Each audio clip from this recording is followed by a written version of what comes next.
Il decreto del Ministro Speranza per monitorare la fase 2, riaperture anticipate se i dati migliorano, nuove zone rosse o lockdown se peggiorano. Giuseppe Rizzo. Monitorare l'andamento della fase 2, territorio per territorio, regione per regione, comune per comune, incrociando tutti i dati che esprimono l'indice di rischio.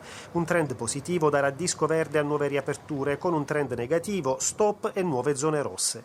Lockdown o ripartenze anche locali per piccole zone. I criteri fissati dal decreto del Ministro Speranza per determinare l'indice di rischio sono il numero di casi, quello dei tamponi che si è in grado di eseguire, il tempo che trascorre tra primi sintomi e diagnosi, i posti letto occupati nelle terapie intensive che devono mantenersi sempre sotto il 30% e soprattutto il fattore R con 0 deve rimanere sotto l'1, quindi meno di un nuovo contagio per ogni malato.